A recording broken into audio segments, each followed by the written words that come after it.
sejam todos muito bem-vindos. Estamos aqui mais uma vez para falar diretamente com vocês.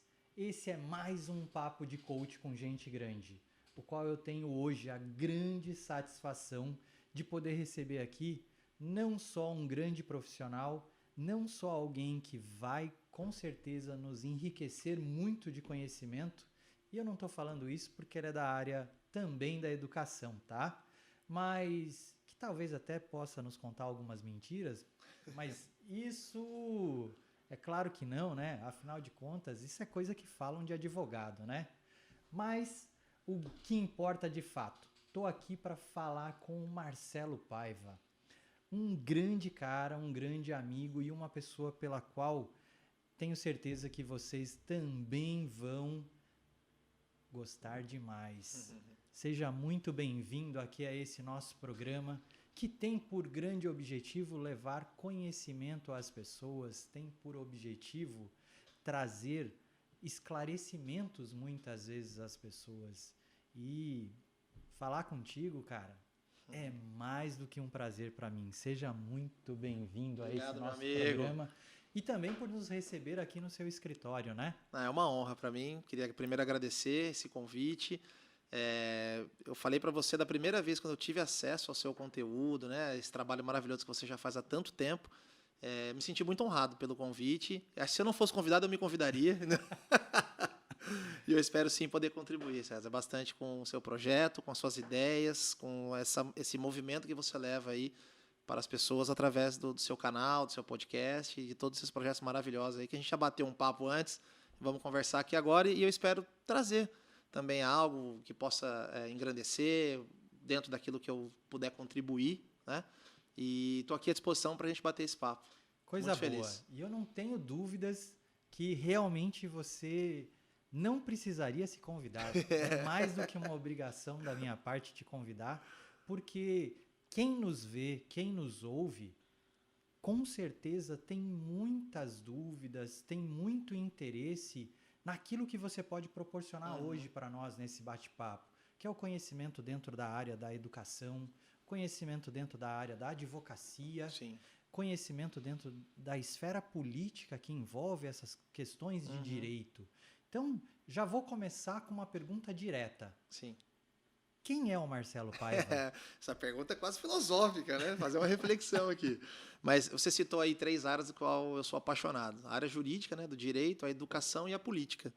E eu costumo dizer, até dentro daí da minha formação, né, eu sou professor desde 2013 de universidades, que elas andam atreladas, né? Então, uma base muito bem construída de educação, um conhecimento das suas obrigações e direitos, né? Não são só direitos, mas também das suas obrigações, e a participação política efetiva. Eu acho que são 3 itens aí que devem ser sempre conjugados para aqueles que querem fazer a diferença, né? no meio social.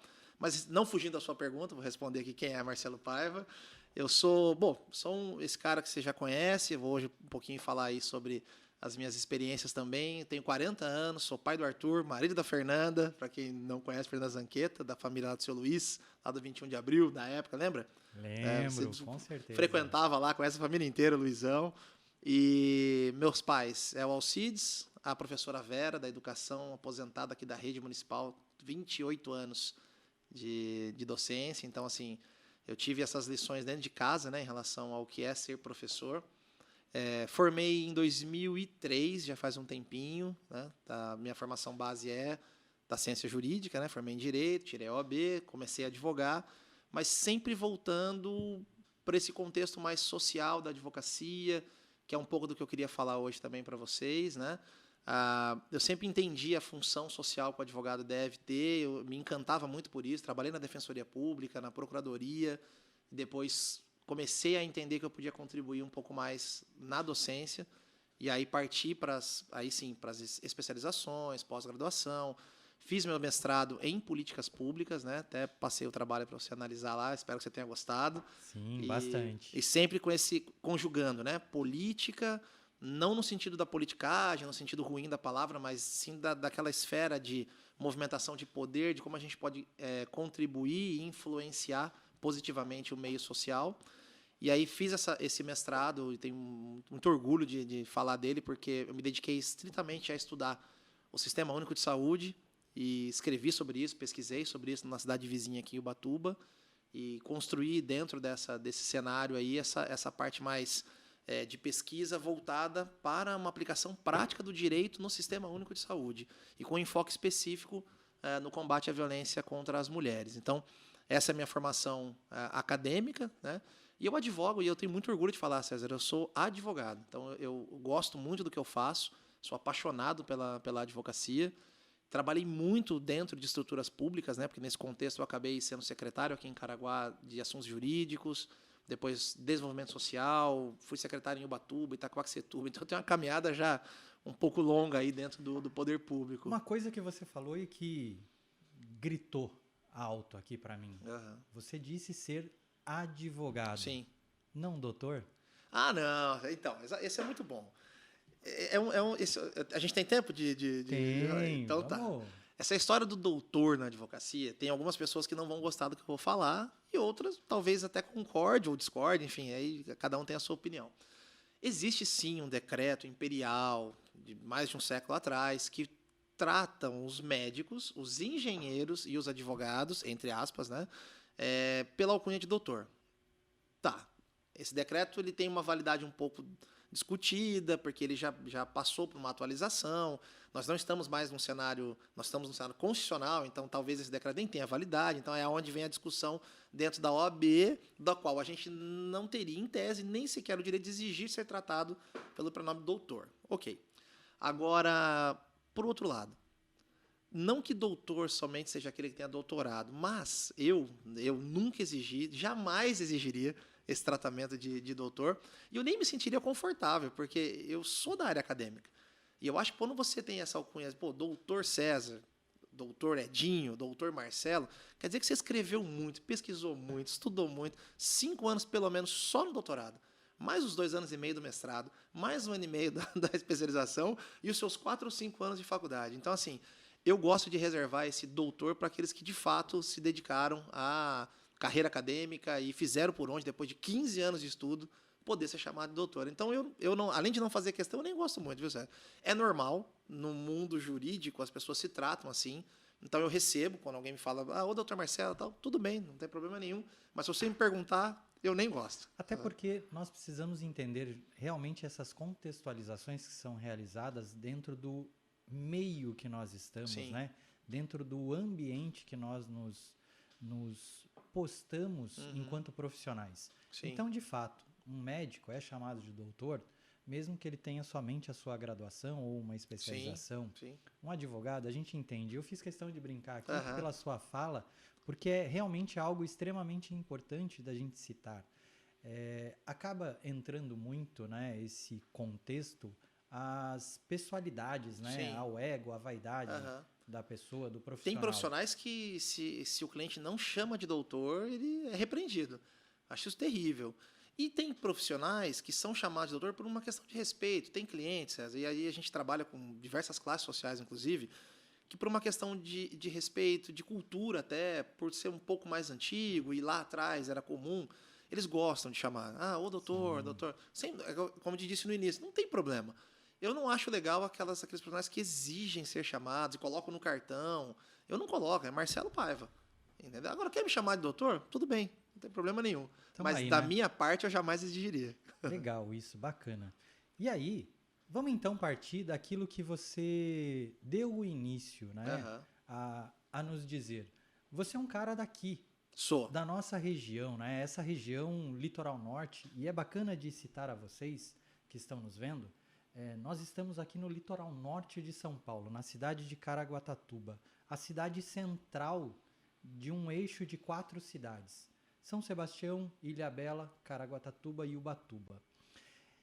Contextualizando isso para quem nos vê, né, você já disse que foi secretário de cidades vizinhas, mas também de cidades lá próximo à capital. Eu vou contextualizar isso, ficou um pouco solto. É assim, eu sou nascido em São Vicente, litoral sul, mas vim para cá com 9 meses de idade. Mas eu tenho obrigação de dizer, eu tenho um orgulho de Caraguá tão grande, eu gostaria muito de ter nascido aqui. Mas eu nasci em São Vicente. Mas meu aniversário de 1 ano, e eu provo com as fotos, eu já foi celebrado aqui. Porque meu pai ele era funcionário da Coca-Cola. E ele foi transferido para aquele depósito, que tem até hoje ali, na entradinha do Tinga ali, né? Na Feira do Rolo ali tem Sim. o depósito. E ele veio para cá.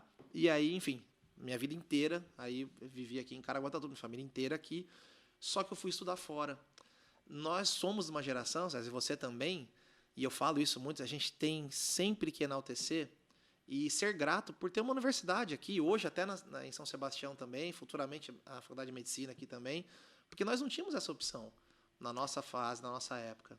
Eu faço questão aí de ressaltar na sua fala que hoje nós temos aqui um centro educacional federal, Um ao instituto, qual eu faço claro, parte, um instituto maravilhoso. federal, Aham. né, que tem um campus hoje com 13 cursos diferenciados, inclusive os cursos superiores Uhum. de engenharia, processos gerenciais, Sim.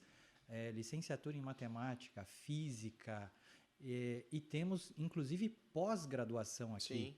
onde as pessoas da nossa região, diferente Da de nossa lá nós, época, né, da nossa época, porque eu também sou de fora, eu também sou Sim. de Curitiba, vim para Aham. cá muito pequeno, retornei a Curitiba, voltei, escolhi Caraguá, né, esse orgulho que você disse Uhum. ter, eu também tenho, porque Sim. eu escolhi Caraguá como sendo a minha cidade, como sendo onde eu formei a minha família, Uhum. e onde eu escolhi atuar. Sim. Porque eu tive a oportunidade, como você, também dentro do Instituto Federal, né, de seguir a outras regiões. Mas não, aqui Quis é ficar minha aqui. casa. Sim. E nós não tínhamos essa opção lá atrás. Eu comecei o curso superior na década de 90, 98, 99. Então eu tive que ir embora. Eu fui estudar em Mogi das Cruzes. Na época era um centro muito procurado de pessoas daqui de Caraguá. Era São José com a Univap, aí Brás Cubas UMC em Mogi ou São Paulo, né? Então eu morei naquela região do Alto Tietê. Eu fiquei de 99 até 2003 na faculdade, aí formei e na sequência eu não é que eu não consegui voltar. Na verdade, eu comecei a fazer uma pós e eu estava muito bem encaminhado num escritório de São Paulo que tinha filiais naquela região inteira. Mas eu ainda voltei, fiz um estágio com a doutora Maísa e o doutor Wagner Rodrigues. Sensacionais, assim, foi a minha primeira experiência, já formado naquele período ali para tirar o AB. E aí tirei a OAB, aceitei uma proposta de emprego lá para cima, fiquei ainda até mais ou menos 2008, 2009. E aí onde eu tomei a decisão que realmente foi a decisão da minha vida, que enquanto eu não faltava algo. Porque eu queria morar em Caraguá e eu queria provar para mim mesmo que era possível advogar em Caraguá, fazer a carreira aqui, porque a cidade cresceu muito, o litoral cresceu muito, a nossa região do Vale cresceu demais. E aí isso mexia muito comigo. E eu sempre falava para meus amigos, eu falei, poxa, eu tô legal aqui, tô bem, tô trabalhando, tô construindo a minha vida, mas tá faltando algo. Eu queria contribuir também com a nossa cidade. Aí eu decidi voltar. Quando eu voltei para cá, o primeiro impacto foi assim, tá, e agora, né? Qual vai ser o caminho que eu vou trilhar? Eu já tinha tido uma experiência de direito público lá, que daí eu fui convidado, assumi chefia de jurídico da Câmara de Itaquaquecetuba, depois da prefeitura. E eu falei, bom, eu vou abrir um escritório. E aí, isso, César, é a grande dificuldade do recém-formado, né? Que eu falo para os meus alunos hoje. É o foco de dar o primeiro passo. Como é que você começa? Você tira a carteira da OAB, não baixa o Machado de Assis do dia para a noite, e muito menos uma carteira de cliente. Então, você tem todo um caminho para você trilhar. E aí, como fazer isso numa cidade que está um pouco distante do grande centro, que é a capital paulista? Porque ali você abre uma portinha, todo dia está passando alguém. Aqui, na época, eu tinha esse receio, né? Falei, será que Caraguá dá para advogar? E eu posso falar hoje para você que dá. Se tiver empenho, foco e muito do que a gente tenta trazer para os nossos alunos hoje. Não querer fazer de tudo. Querer ser bom numa área específica da qual você pode realmente ter um diferencial. A grande dificuldade do formado em Direito hoje é porque ele sai querendo trabalhar, ele quer ser trabalhista, ele quer ser penalista, ele quer trabalhar com direito civil, e ele não consegue ter um diferencial no mercado. Então, hoje eu falo muito para os alunos, olha, primeiro de tudo, veja o que você tem, dom, tino, o que você gosta, porque trabalhar com algo que você não gosta é muito ruim. Foca nisso, se especializa, faça seus cursos, tenha experiência, porque o retorno ele vem. Isso é importante de ser anotado para você que é da área do direito, para você que está interessado nisso. Não perca essa dica aí, ó, anota isso. Foco. Foco, né? Para alguém que tem especialização, trabalha na área do coaching como eu, né? Vou definir de uma forma bem prática o que é foco. Foco é você dar atenção àquilo que precisa ser feito ou que você tem por desejo fazer. Sim. E aí você diz uma coisa muito importante. Foque naquilo que você tem dom, foque naquilo que você Tem gosta. prazer de fazer. Tem prazer. Mas é muito complicado, né? Realmente, Sim. quando você coloca aí, e aí a gente já alia as duas áreas, né? Do direito e da educação, onde você diz que o recém-formado ele se torna um generalista. É generalista. Por E excelência. ele quer fazer de tudo, muitas vezes, porque talvez ele não tenha ainda sabido ou aprendido de fato a fazer algo muito bem. Porque as universidades elas não trazem esse conceito para o aluno, é muito raro. Então, são alguns professores, e eu me coloco nessa condição, que tenta ser um pouco mais do que apenas um professor ali de sala de aula. Conteudista. Conteudista. Eu tento levar a prática, a vivência. E por quê? O direito brasileiro ele passou por um processo que é mundial. A gente tem dois grandes modelos, o modelo americano e o modelo europeu. O modelo americano é da prateleira. Você tem um monte de solução, seu cliente chega, você entrega uma daquelas que é a advocacia de massa, que tem muito lá na capital, em São Paulo e tal. O modelo europeu, que a gente chama de boutique, que é a tal da gourmetização, e é real. O cliente ele tem um enfoque muito individual, muito específico. Na área com a qual você está acostumado a trabalhar, isso faz toda a diferença. Você não procura um clínico geral para tratar de um problema do coração. Isso é uma maneira que eu enxergo o direito hoje. Eu respeito quem pensa de maneira contrária, se precisar trabalhar em várias áreas, tudo bem, mas pensa na medicina. Você vai procurar um cardiologista. Quando você está trabalhando com a advocacia, é muito comum esse equívoco, principalmente do recém-formado. Você não se especializa em nada e você quer fazer de tudo. E aí o cliente ele sente, a pessoa sente quando aquilo faz parte de você, da sua vivência, ou quando você está se aventurando. Então, eu falo, até mesmo no nosso site eu coloco lá, uma advocacia boutique. O pessoal tira sarro, advocacia boutique, mas é isso mesmo. Porque aí eu vou construir uma solução para você a partir do seu problema. Eu não vou te entregar algo pronto, vem para cá porque eu faço isso e aquilo outro, entendeu? Então, é uma maneira que eu gosto de enxergar e está dando certo. Então, e é assim que eu decidi trabalhar, e aí, obviamente, aí vem uma segunda parte, certo? Quem sou eu para ficar dando conselho, mas já que você me convidou aqui, então eu vou ficar à vontade para falar. A ideia é justamente essa. Sim. Escolham boas pessoas para estar próximo. Então, assim, o colaborador é 70% de uma estrutura jurídica dessa de advocacia. Por quê? Você não vai ter tempo de fazer tudo do começo ao fim. Ao mesmo tempo, você tem que dar atenção para o cliente que está ali procurando, com uma demanda tal para você. E você vai lidar com essas pessoas mais tempo que você vai lidar com a sua esposa, com seus filhos. Então, você tem que se cercar de pessoas boas. Antes de mais nada, pessoas boas. Não necessariamente as melhores profissionais do mundo, mas pessoas de bom caráter, pessoas de bom trato, de bom relacionamento. E aí foi onde eu encontrei o André, que é meu sócio, entendeu? E eu falei, cara, esse é um cara que é meu amigo de caminhada desde muito pequeno. Foi a primeira coisa que eu fiz, cara, é com ele que eu vou me associar. Eu já tinha tido algumas experiências passadas que eram grandes profissionais, mas a coisa não pegava. O dia que eu sentei com ele, e ele idealizou isso aqui, inclusive, onde a gente está, e a nossa unidade de São José, de São Paulo, a mesma coisa. Falei, cara, esse cara tem primeiro, ele é uma boa pessoa, ele tem um baita caráter, é um cara de família, e além de ser muito inteligente. Falei, é com ele que eu vou me associar. E por que eu fui me associar? Que é uma outra equívoco que algumas pessoas cometem. Ou você, na minha concepção, ou você se associa com alguém que sabe fazer algo que você não sabe, ou melhor do que você, ou se você não tem dinheiro para investir. Entendeu? Então, porque senão, trabalha sozinho. Se você tem condição, tem o dinheiro e sabe fazer, para que você vai dividir o seu filão? No meu caso, o André é um baita cara do imobiliário. Na hora que eu olhei, Caraguá tem muita demanda possessória. Então, para mim, foi a mão na roda. Falei, puta, esse cara é um cara que eu tenho uma consideração absurda, é inteligentíssimo e vai trazer para dentro da nossa estrutura essa especialização, esse enfoque numa área que Caraguá demanda demais, que é a área possessória, de propriedade. Foi assim que nasceu a nossa construção aí do escritório e tal. E, enfim, é a maneira que eu gosto de passar até para os meus alunos mesmo, assim. Na faculdade é muito comum, né? Eles terminam a faculdade, eles querem fazer sociedade com todo mundo. Eu falo, calma. Primeiro você tem que ver se você precisa. Se você precisar, será que essa pessoa vai ser o cara que você vai ficar 15, 20 anos trabalhando com ele? É um casamento, cara. Não tem jeito. Então você tem que saber muito bem escolher a pessoa que vai estar com você o dia. Hoje eu passei aqui no mínimo 12 horas. Mais tempo do que eu vou passar em casa. Isso é muito bacana, né? Isso é extremamente importante que a gente cite, porque você está falando de relações, do Sim. estabelecimento de relações. Uma relação de sociedade, uma relação que precisa ser harmônica, mas que também tem que gerar resultado. É para isso que a gente se associa, com certeza. Também seria uma hipocrisia da minha parte, né? Falar, não, é isso mesmo.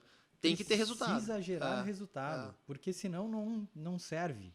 Aham. Não leva a um lugar proveitoso, não Sim. gera a possibilidade de você se estabelecer enquanto profissional. Sim. Porque muitas vezes não adianta você ser aquela pessoa referência e você ter alguém que denigra. É uma âncora.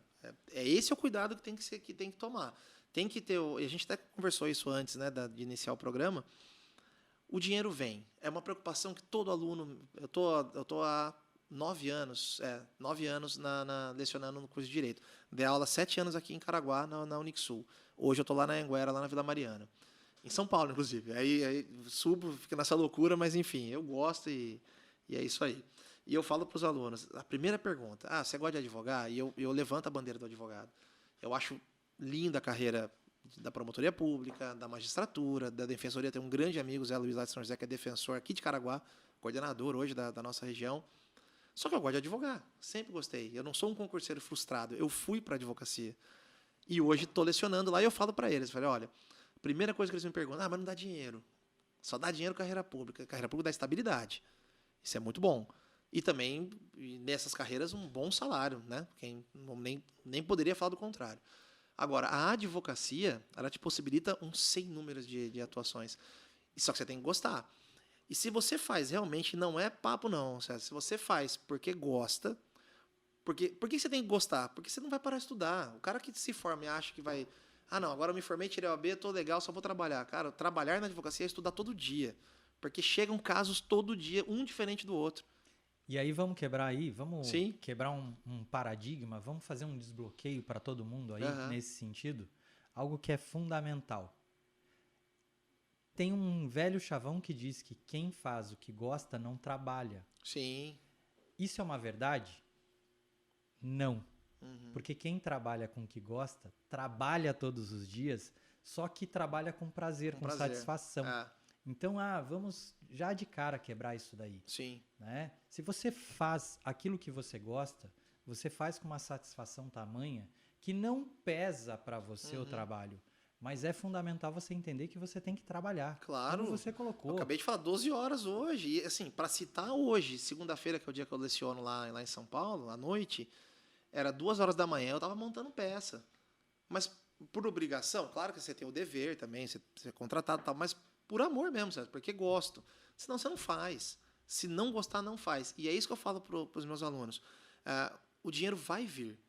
Tá? Talvez ele não demore, o arco talvez seja um pouco mais longo do que a pessoa sonha, imagina, enfim. Talvez não. De repente tem aquele cara que entra ali, acha o nicho e dá um aninho, tá ganhando dinheiro. Agora, se você não coloca o dinheiro, e parece ser um pouco piegas isso, mas é verdade, como o foco principal, ele vem. De uma maneira ou de outra ele vai vir. Porque, cara, não dá, cara. Você trabalhando todos os dias com empenho e, de fato, fazendo aquilo que você gosta, você vai ser recompensado. Não tem outra maneira de enxergar. Eu não consigo enxergar de outra maneira. Né? Concordo plenamente. E até para ilustrar um pouquinho, né? A quem está nos vendo, esse papo do dinheiro parece ser uma coisa que, caramba, todo advogado só pensa em dinheiro. Né? E é mentiroso, né? E é tem mentiroso. aquela lawyers are liar, né? Exatamente. Mentiroso, né? E aí vem aquela coisa, não, mas pô, vamos conversar e olha, você pode dar uma olhadinha para mim aqui, são R$1.500. Essa olhadinha é sensacional. E é fantástico isso, né? Mas, caramba, peraí. Nós temos que entender uma coisa, que enquanto profissionais, nós precisamos ser remunerados. Sim. Né? E aí eu falo para você, independente de qual seja a profissão, se você é um professor, se você é um consultor, se você é um advogado, se você é um médico, você precisa ser remunerado. Sim. É fato, a gente não precisa discutir isto. Né? E você coloca a questão do dinheiro a não se ter foco. Foi uma das coisas que eu disse, né? E você relembrou aí agora, né? A conversa. Porque eu, de fato, eu acredito que quando você coloca o foco no ganho, no dinheiro, você compromete a execução. Totalmente. Desde o primeiro atendimento. A pessoa fica até afobada, né? Pensando ali, como é que eu vou tirar o dinheiro, como é que eu vou ganhar isso aqui? Não. Você não consegue nem dar a atenção plena que você gostaria e o cliente mereceria ter. Exatamente. Por isso que é importante falar. Porque, o advogado só pensa em dinheiro? Não. Ele tem que calcular a possibilidade do ganho dele, ele tem que trabalhar para possibilitar ao cliente o ganho dele e, por isso, Sim. o advogado ganhar. E tem uma coisa que a gente não pode perder de vista, que aí é o gancho das funções públicas. Nós também exercemos um munus público. Pela Constituição Federal, artigo 133, César, ele fala o seguinte: não se faz justiça sem o advogado e o advogado tem uma função social. Cara, não é à toa que o Constituinte colocou que o advogado tem uma função social. Dentro de um processo existe uma triangulação, sempre vai ter isso. Réu, autor, juiz. Aí de um lado ou de outro pode ter promotoria, defensoria e tal, enfim. Sem a presença, você consegue tocar um processo, às vezes, sem um juiz. Dependendo da jurisdição, você consegue fazer. Mas sem advogado você não consegue. Então, é esse valor que eu tento levar para os alunos, resgatar, porque a advocacia ela passou um processo muito ruim nos últimos 50, 60 anos. Esse estigma do interesse econômico a qualquer custo, de advogado ser mentiroso, meio que deu uma vulgarizada no sentido da palavra na nossa profissão. Né? E por quê? Os cursos começaram a cair um pouco de qualidade. A gente perdeu um pouco o controle nisso. O Brasil ele foi de um momento ruim, de ter pouquíssimos cursos de direito. Isso não é legal, não é bom para a sociedade, até por causa dessa função pública que a gente tem. Há um passo também que comercializou demais. Então a gente tá num processo agora de chegar num meio termo, num equilíbrio. A OAB andou fechando alguns cursos, isso está começando a funcionar, e começou a pensar assim, vamos investir na qualidade, não na quantidade.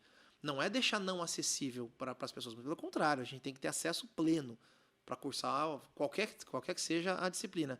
Mas não sair abrindo um curso sem validação, sem biblioteca, sem núcleo de prática, que foi o que aconteceu nos últimos 20, 30 anos. Então, essa função pública da advocacia, ela precisa ser resgatada. E aí é uma das coisas que eu gosto de me colocar como uma das pessoas que tenta fazer isso. Quando a gente fala da função social, por que eu fui escrever sobre o SUS? Porque, eu tenho conhecimento jurídico, eu tenho uma vida acadêmica, eu tenho condição de contribuir. Você que é da área acadêmica, você sabe, a gente fala muito de vamos contribuir, vamos colaborar, tal. Eu não quis escrever algo por escrever para finalizar meu mestrado. Eu quis fazer algo que, de fato, trouxesse alguma contribuição social. Porque eu sempre levei isso para mim, César. O advogado ele tem uma função social declarada na Constituição desde 88 e os alunos precisam interiorizar isso, cara. O dinheiro ele vai vir, ele precisa existir porque a gente vive num mundo capitalista, a gente precisa pagar conta, né? O mundo dos boletos. Mas, ao mesmo tempo, você tem que ter aquela paixão pelo negócio e entender que quando você escolheu essa carreira, você não escolheu só para você. Eu falo para os alunos, cara, você não tem que perguntar o que a advocacia vai fazer para você, o que você vai fazer para a advocacia. A gente exerce um ministério. Então, assim, se eu exerço um ministério, eu tenho que contribuir e não só buscar na advocacia uma maneira de enriquecer. Não tem problema nenhum em ser rico. Pelo contrário, eu acho que a gente ganhar dinheiro, ter uma vida legal, é bacana. Mas eu tenho a dizer que se o foco for esse, a coisa... Ou você não vai ser feliz, vai ter dinheiro e não vai ser feliz, porque vai fazer o que você não gosta, ou você nem vai conseguir o dinheiro.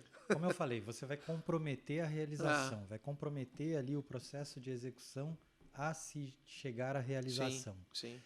E você fala com paixão, tanto de uma coisa quanto de outra, da advocacia e da docência. Sim. E você fala da contribuição. E aí é bem legal, né? Porque eu estou aqui com o teu trabalho, e o teu trabalho vem lá, né? O papel do Estado e do SUS no Programa de Prevenção à Violência Doméstica, uma análise política pública de Ubatuba. Para mim, que estudo ciências políticas e tecnológicas, tem uma importância... Uma carga semântica, né? Um tamanho, né? Porque, e até muito bacana, né? Já vou reiterar aqui aquele convite, né? De você participar da Jumara, a Jornada Única de Mulheres Ancoradas na Razão e no Amor, né? Um evento que vai acontecer que se volta a buscarmos a solidariedade das pessoas com a prevenção, conscientização e tratamento né, de pessoas com câncer. É um evento que se dá aí a promover o conhecimento de forma ampla, né, em várias temáticas, na área da saúde, na área da educação, na área do esporte. Então nós vamos ter aí convidados imensos e você, né, tô reiterando aqui eu o fico convite, feliz. né, a participar, e começa agora do dia 27 e vai até o dia 2/4. E teremos inúmeras participações, inclusive a sua. Fico muito Né? feliz. E você falando de uma temática tão importante, Sim, né? sim. Uma temática tão importante que vai, de certa forma, se atrelar a esse seu trabalho. Isso. Essa foi, assim, eu estou partindo para o doutorado agora, né? Estou aguardando, inclusive, uma decisão lá da instituição que eu enviei um escrito, né? Meu trabalho, tal, meu pré-projeto. Mas essa foi a grande participação, assim, aí como estudante, né? Que eu falo para os alunos. Hoje eu sou professor, mas também não parei, sou estudante. Deixamos de ser, né? E dentro dessa contribuição, eu quis escrever sobre a nossa região. Vou começar do passo 1. Por que Ubatuba? Você vê que o final ali do título é uma política pública de Ubatuba. Primeiro porque eu estava em Ubatuba. Então, na época, eu era secretário jurídico, 2017 e 2018, do ex-prefeito Sato. Então, ele me convidou, eu aceitei na hora, assumi lá. E Ubatuba tomou um passo, cara, que foi um passo... Não foi o primeiro do Brasil, mas ele foi o segundo no estado de São Paulo, que foi produzir uma legislação municipal que trata de uma política muito específica de combate à violência contra a mulher, que é a política, eles chamam de programa do PDVESP, é um programa do Ministério Público. Eles foram finalistas no Inovare, aquele prêmio das carreiras jurídicas, e eu até disse para a doutora Fabíola Sucassas, é uma procuradora do Estado de São Paulo, virou uma amiga, que tem uma luta, assim, uma participação enorme nos direitos, nas defesas dos direitos das mulheres. Ela é promotora e procuradora-geral, acho que é subprocuradora-geral hoje do Estado de São Paulo. E ela enxergou em Ubatuba uma rota do tráfico de mulheres e um número muito grande de incidência de violência doméstica praticada contra a mulher. Quando ela veio para Ubatuba, junto com as promotoras daqui, era a doutora Carolina Anson, e agora não me ocorre o nome da outra promotora, elas procuraram a prefeitura, porque ela fez um projeto piloto em Tiradentes, cidade de Tiradentes, São Paulo. E aí nesse cenário teve uma acolhida daquele momento do poder público em dar voz, não, vamos fazer um evento, aí calhou de eu ser apresentado a elas, e é uma coisa que eu já gostava, dessa questão mais social e tal, e a gente montou um projeto e virou um projeto de lei. Foi a segunda ou terceira lei no Brasil que trata do combate à violência contra a mulher por meio da estratégia de saúde da família, que é o antigo PSF, do SUS. Ó, que curioso isso. Você está falando que aqui, numa cidade vizinha nossa, na nossa região, tinha a questão do tráfico. Tinha não. Tem. Ubatuba, ela é rota do tráfico de mulheres, é um dos maiores números nacionais, por conta do Rio de Janeiro, Porto, São Sebastião, Porto de Santos, ela é rota. E ali acaba tendo núcleos, assim, eu nem imaginava, né, antes da pesquisa, né? Eu nem imaginava o tamanho disso, quão grave era isso em relação ao tráfico de mulheres. E Ubatuba é uma das cidades, assim, fonte infelizmente, dessa mazela social. E aí nós vemos, né, uma cidade referência, conhecida como a capital do surf. Sim, hoje linda, maravilhosa a cidade. Uma cidade com praias espetaculares, com personalidades referências, né, no mundo do esporte, né? Hoje a gente tem o Felipe Toledo aí participando. O Igor tem uns 3 ou 4, eu acho, já. Exatamente, né? Mas se a gente pensar, as outras cidades aqui vizinhas também têm grandes referências, né? A gente tem aqui em São Sebastião, Gabriel Medina. Armando Medina agora. Armando Medina agora despontando. Nós temos aqui em Caraguá atletas também despontando aí a inúmeros esportes. E aí você fala de uma coisa grave. Gravíssima. Né? E a questão da violência, né? Isso. Não só esse tráfego, mas que decorre na questão da violência para com a mulher. Exatamente. E a violência, ela entra no grau da violência urbana, né? E quando eu parei para pesquisar, eu falei, não, então eu vou escolher algo que seja palatável, próximo, que aí volta naquela... A contribuição virou a nossa palavra-chave aqui, né? Mas é fato. falei, eu não vou escrever sobre São Paulo, eu quero escrever algo que fique aqui na nossa região, que eu possa contribuir. Então, o cenário para mim era positivo, porque já existia uma iniciativa e, obviamente, aí, com toda a franqueza do mundo, os acessos, porque eu era secretário jurídico daquela cidade, então, muito mais fácil para eu ter acesso a banco de dados, questão da própria SUS, porque são acessos que você sabe, a gente precisa passar pelo comitê de ética, isso falando da parte acadêmica, mas, ao mesmo tempo, preciso ter acesso real ao equipamento. Tanto que a acessibilidade é vista como uma metodologia, né? Isso, e para mim foi sensacional, porque foi, puta, então eu já tinha aprovado a minha pesquisa no comitê de ética da universidade, e aí eu tinha uma cidade à disposição para eu consultar os bancos de dados. Então, falei, é aqui que eu vou construir isso e, de certa forma, levar depois para as cidades vizinhas. E aí, falando um pouco do título do trabalho, o papel do Estado. Então, assim, a primeira coisa que eu quis trazer no título já é: o Estado não pode ser inerte. E aqui eu não vou entrar em discussões homéricas de esquerda, direita, Estado mínimo, Estado máximo, porque eu acho que isso é uma bobagem. Eu acho que a gente não pode perder de vista que o Estado ele tem uma finalidade. E a finalidade não é enriquecer a si próprio, e nem cuidar de si, e muito menos dos governantes. É, por meio de políticas públicas, atender às demandas do cidadão brasileiro. Ponto. Então, o Estado, seja ele mínimo, máximo, médio, ele precisa cumprir um papel. E esse papel é cumprido por meio de políticas públicas. A gente continua ou não? Tá tocando... Eu não vou atender. Então, tá, pode seguir? Toca o barco. Tá. Então, vamos, depois você edita? A gente está falando aí de um advogado que está dentro do seu escritório. Estamos no espaço, né? No espaço Tocou de pouco trabalho. até, né? Tocou pouco, né? Então, bora. Então vamos seguimos, seguir. tocamos. Então vamos lá. Então, assim, o Estado, na minha concepção, na concepção de muitos pesquisadores, ele precisa cumprir um papel, e esse papel se dá por meio de políticas públicas. Então começou aí o papel do Estado, o Sistema Único de Saúde e o entendimento da violência, e em específico, no caso da minha pesquisa, a violência praticada contra as mulheres no âmbito familiar, por isso que é a violência doméstica, é entendida como uma questão de saúde. Porque, apesar de ser violência urbana, quem pode melhor atender essa pessoa vítima, seja na prevenção ou até mesmo nos cuidados, é a saúde local e não a Secretaria de Segurança Pública. A segurança pública ela pode atuar muito na prevenção, obviamente, e na repressão quando a questão já ocorreu. Então a gente quis mudar o enfoque e trazer uma política pública municipal, porque você pode falar o que for. A União pode dar dados, o Estado também, o dinheiro a gente sabe que está concentrado lá, mas quem conhece a realidade são os municípios. Então, você conhece o nome, o CPF, o RG do problema. Lá são dados, aqui é a realidade.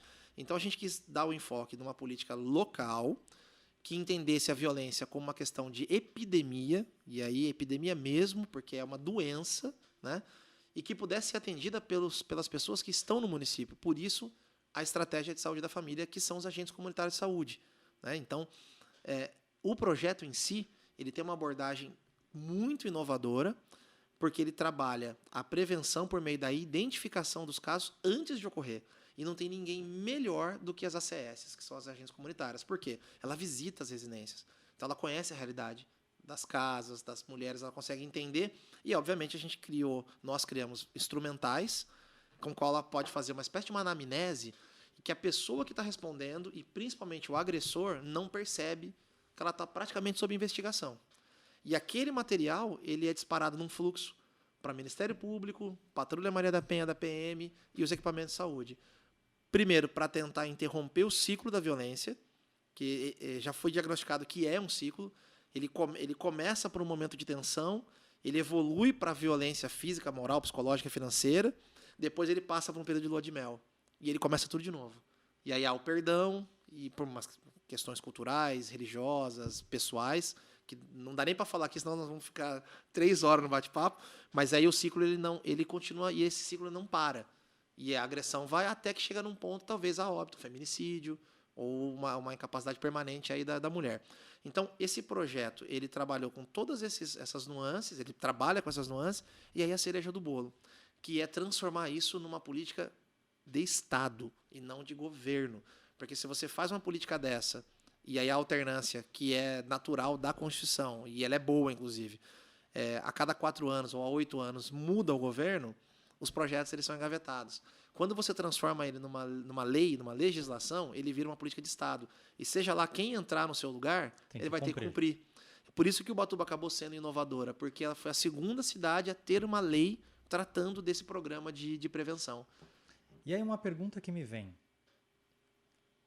Além dessa lei estabelecida na cidade de Ubatuba, esse trabalho todo desenvolto, que é de uma grandeza que não tem nem como se mensurar, porque a partir do momento que você rompe determinados ciclos que são culturais, muitas vezes, como você colocou, que se estabelecem ao cotidiano de uma sociedade, ele teve... além dessa repercussão junto ao meio jurídico, como você disse, sendo finalista em prêmio Inovar... Que para mim ganhou, né? Porque eles perderam para a Lava Jato. Quem perdeu para a Lava Jato naquele ano ganhou. É isso que eu esqueci que eu ia falar da doutora Fabiola, e eu falei para ela, vocês ganharam. Sim. Porque perder para a Lava Jato, e quem quer ganhar da Lava Jato naquele ano? Então... Era uma grande... Ficou na segunda colocação. Era brincar de Davi não dava. Mas... Que foi um marco, né? Então, assim, a Lava Jato e todos os demais.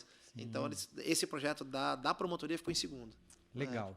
Mas houve uma replicação disso às outras cidades, em especial hoje a gente tem dados bem... Assim, eu finalizei a pesquisa, César, em 2020, eu tive problema com a da pandemia, e aí eu atrasei um pouco, porque eu coletei dados entre 2017... Na verdade, sim, eu fiz um recorte de 16, era para ter ido até 2019. Só que, como teve a pandemia, nós não conseguimos concluir, os equipamentos fecharam e tal. Aí eu tive que dar uma estendida na coleta de dados e eu coletei até 2020, né, para poder defender, enfim, e encerrar. Já em 2020, o cenário já estava bem melhor com relação à propagação do projeto. Hoje, a cidade de São Paulo tem essa lei. É que ela não foi muito divulgada, assim, mas a gente já tem... Em 2020 já existiam 11 cidades com a mesma lei, idêntica à de Ubatuba, e a grande bandeira virou a cidade de São Paulo na época do falecido Bruno Covas. E aí ele fez a implementação, trouxe o programa para dentro da cidade de São Paulo. Então, hoje ela está replicada, e a nossa vontade é levar isso para diversas cidades. Porque ela trabalha com a parte financeira também, mas ela não é só uma... Eu falava lá na época quando a gente construiu o projeto, a grandeza dela não está não só na parte acadêmica e nem nas questões da influência ali naquela cidade. Ela traz um programa financeiro que ele se autocusteia. E a gente consegue indicar no projeto, nessa legislação, as fontes públicas da onde tem dinheiro para ser utilizado, e muitos municípios não sabem. Então você consegue implantar um projeto desse, custo zero para a prefeitura. Dá para levar para todas as prefeituras. Isso é bacana, e o que a gente está fazendo aqui é reportando possibilidades. Sim. Por isso que é muito importante, né, esses papos. Por isso que eu disse que aqui a gente estaria falando com uma pessoa grande. Né, porque... Larga, né, também, né? Larga também. Por quê? É muito, como você disse, e hoje nós vemos, não só na área da saúde, mas como também na área da educação, como em diversas áreas, no esporte. Sim. Nós vemos que muitos são os gestores que não gerem os seus municípios de forma adequada. Sim. Né? E tem uma fala que eu gosto muito, né, de citar, que é o bom gestor é aquele que sabe, gestor municipal, e isso eu aprendi muito com o Antero Barraldo, né, que foi um gestor público na cidade de São José dos Campos, ainda, só que hoje em outra secretaria, né, na social, inclusive. À época, ele era de segurança da cidade de São José dos Campos. Né? Hoje, São José dos Campos é uma cidade que se tornou uma referência como sendo cidade inteligente, eleita a primeira cidade num patamar diferenciado. Vai ter prefeito Caiçara, né? Em breve. Exatamente. De inteligência. Né? E isso é muito importante. E ele me disse o seguinte, uma coisa que ficou gravada por mim. O bom gestor público é aquele que gasta. Sim, com certeza. O bom gestor público é aquele que gasta. Não é aquele que guarda. Porque quando você guarda no poder público, você tem que devolver à União. E devolve mesmo. E ao Estado também. Exatamente. E quando você gasta, e você gasta bem, você promove coisas à cidade, você promove melhorias, desenvolvimentos à cidade que são únicos. Como isso, por exemplo, que você disse, eu trago um programa para a cidade que vai frear, Sim. porque acabar, acho que é quase impossível. mitigar, É. né? Mas você vai frear, né? Se você tirar do estado de epidemia, já tá bom. Se você diminuir Exato. o número de ocorrências, já tá... Na verdade, se mudar a vida de uma pessoa, Já é um ganho grandioso. fantástico, né? E aí isso ser replicado a outros municípios, isso ser Sim. replicados a cidades referência, como você citou, São Paulo. São Paulo hoje é o grande baluarte aí do projeto. E assim, eu vou pegar o gancho que você comentou da parte orçamentária. Infelizmente, muitas prefeituras, e eu assessoro algumas prefeituras hoje, né, como advogado, não como funcionário, mas como assessoria jurídica, precisa investir no setor de convênios, de captação de recursos e estruturar um setor de contratos. Primeiro para captar e depois para fiscalizar, para não deixar o dinheiro escoar. O Pacto Federativo Brasileiro ele precisava ser revisto, ele precisa ser revisto. Já existe um movimento muito grande da União de Prefeitos. Por quê? Hoje, a grande fatia de todos os recursos que são recolhidos dos nossos impostos, eles ficam na União. Uma parcela um pouco menor, eu vou valorar, 62% fica na União, 20 e poucos por cento no Estado e uma merrequinha, 13%, 15% aqui no município. Só que quem executa o SUS hoje, o gestor do SUS hoje, Sistema Único de Saúde, que é um saco sem fundo, que a saúde é um saco sem fundo, você pode pôr dinheiro lá e sempre vai faltar, é o município. Sistema Único de Assistência Social é o município. Segurança Pública, também o município. Meio Ambiente, concorrente, município, Estado e Federação. E aí, o que virou esse pacto federativo? Nós viramos pedintes. A gente tem que ir lá bater na porta e pedir dinheiro. Aí agora vou fazer a meia-culpa aqui dos municípios. A gente não está sabendo pedir. Então, eu enxergo dois grandes equívocos. Primeiro, o sistema. Deveria ter uma consideração de renda em quem executa. E seria muito mais fácil até para fiscalizar, por meio dos conselhos. E o segundo ponto, já que o sistema posto é esse, e ele não vai mudar tão cedo, porque tudo nesse sentido muda muito devagar, você tem que saber pedir. E aí entra no que você falou. Não existem, não é que não existem, algumas prefeituras carecem de equipes técnicas nesse setor de captação de recurso público. E aí você fica custeando muita coisa com fonte 1, que é o Tesouro, que é o dinheiro dos IPTUs, do ISS, do ITBI. E não utilizam dinheiro que é nosso, que está lá, mas precisa ser acendido com bons projetos. Então, essa dificuldade, cara, é uma realidade das prefeituras. São muitos municípios, né? Mas é uma realidade da maioria das prefeituras. E se não utilizar, muitos deles vêm assim. Eles liberam em janeiro. Se você não apresentar o projeto e não executar, não adianta só apresentar o projeto, o dinheiro vem para a conta do município. Se você não apresentar a prestação de contas da execução, em 12 meses ele é devolvido. E ele sai da conta do município e volta para o Estado. Aí fica aquela guerra. O Estado e a União falam que você não gastou porque não sabe gastar, e aqui embaixo você reclama que não gastou porque o dinheiro não está com você. Então, assim, precisa romper mesmo isso aí e ter gestores técnicos. O prefeito não precisa saber de tudo. Um prefeito, na minha concepção. Ele precisa ter pessoas que saibam no setor. Isso é um dos princípios do setor público e do setor privado. Sim. Né? Você, como gestor, você não tem necessariamente que saber fazer. Sim. Você tem que gerir. E ter pessoas que saibam fazer. E como é que você gere algo? Como é que você gere um negócio? Eu não vou citar, até por uma questão ética, prefeitura lá de São Paulo, da região do Grande São Paulo, que eu assessorei um tempo atrás. A coisa deu uma dó absurda. Eu cheguei a ver prefeito assinando cheque de R$1 milhão, R$1.300.000 de devolução a DRADES, que é a Diretoria Regional da Assistência Social. Dinheiro que poderia estar sendo investido nos CRAS, no CREAS, em políticas públicas de acolhimento de pessoas em situação de rua, de tudo que você pode imaginar. Devolvendo dinheiro porque não usou. Apresentou o projeto, o dinheiro caiu na conta, não soube executar, não conseguiu. Na verdade, até existiu o projeto, mas a prestação de contas foi falha. E aí a devolução do dinheiro veio. E aí, eu, na figura de administrador, tá? Me vem agora algo aqui a pensar dentro do poder público. Né? Nós temos figuras muito importantes dentro de toda a servidão. Eu sou um servidor público. Né? Temos figuras muito importantes, mas eu não vejo hoje o cargo no setor público, o cargo de gestor de projetos. Pouquíssimos. Eu já conheci algumas cidades que têm. Tem cidades que está querendo desenvolver até secretaria para isso. Entendeu? Aqui tem o planejamento, por exemplo, na nossa cidade, o Ubatuba também tem, é comum ter essa coisa de planejamento e tal, mas ela fica numa função muito administrativa ali do dia a dia. Agora, a gestão do pensamento, de identificação de problema, identificação de solução, de como fazer, não tem. É muito raro um local que eu já tenha passado aí nesses quase 20 anos que você encontra. Você encontra, às vezes, pessoas. Aliás, essa semana, e até vou citar, em Itaquaquecetuba, eu estava lá, conheci o adjunto da educação, chama Fabiano. Cara, o cara é uma enciclopédia, cara. Tava parado lá, encostado, o prefeito identificou, trouxe ele.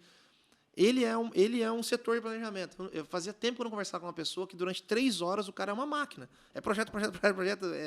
Eu falei, cara, é isso. Eu falei, você precisa ter um setor na sua secretaria, que você sozinho não vai conseguir fazer. Estamos tentando implementar lá. Porque carece, cara. Se não tiver um setor de planejamento, a identificação do problema, César, ele é uma das etapas do ciclo de políticas públicas. Você tem que identificar um problema. Identificou o problema, você faz uma agenda. Depois dessa agenda, começa a vir as possíveis soluções. Aí alguém tem que tomar uma decisão. E aí você tem que executar e tem que avaliar. Pô, acabou. Cara, não tem segredo. É isso que tem que existir dentro de uma máquina pública, entendeu? Qualquer coisa fora disso, ou é invencionice do gestor, ou é aventura, ou é sacanagem. Né? Que a gente sabe, infelizmente, que a corrupção ainda, né, é o que mais tira dinheiro no Brasil. E é por isso que eu digo, de novo, eu acredito que a figura de um gestor de projetos, dentro de qualquer... estrutura. Eu não vou colocar assim, dentro de cada secretaria, né? Mas dentro de um âmbito político, uma prefeitura, um município, no estado, no governo, né, de forma geral, é extremamente importante. A gente sabe que dentro da estrutura de federação existe diversos gestores de projeto. Muito bons, cara. Aqui a nossa região tem, eu conheci vários. Exatamente, muito bons. Mas realmente carece isso dentro dos municípios. Né? Carece isso dentro das instituições públicas, muitas vezes. E trazer técnicos, né? É uma coisa que nas eleições a gente ouve muito, né? Durante campanha e tal. Mas os secretários municipais, os diretores, esses cargos que são tidos como de livre exoneração e contratação, famoso cargo de confiança, não deveria ser cargo político no sentido de fazer política partidária. Deveriam ser cargos de confiança no sentido de, cara, eu confio. Então, um diretor de empresa é assim. É um cargo de confiança, mas técnicos. E técnicos da área. A coisa dá uma dó enorme quando eu visito um município e o secretário da Ciência Social não é das Ciências Humanas, por exemplo. Sim.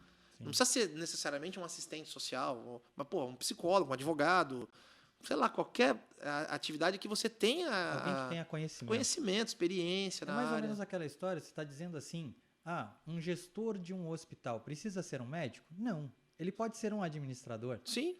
Mas é alguém que tem a ciência de tudo, claro, tudo que acontece dentro do processo. Funciona muito melhor. Ou então, pelo menos, tenha vivência ali na determinada área, tenha trabalhado, servido, né, como servidor público em alguma dessas áreas. Porque carece em todos os níveis. De pessoas que tenham conhecimento e experiência para estar à frente. Secretário não poderia ser prêmio por ter trabalhado numa campanha. A gente sabe que é o que mais acontece, entendeu? Secretário municipal tem que ser técnico, cara. Técnico da área, experiência comprovada, de conduta ilibada, porque porque, como a gente disse, o prefeito ele não tem condições. A gente fica falando de prefeito porque é o gestor local, é aquilo que a gente está conversando, é quem executa. É a figura tomadora de decisão do município. Exatamente, está naquele viés final do ciclo de política pública.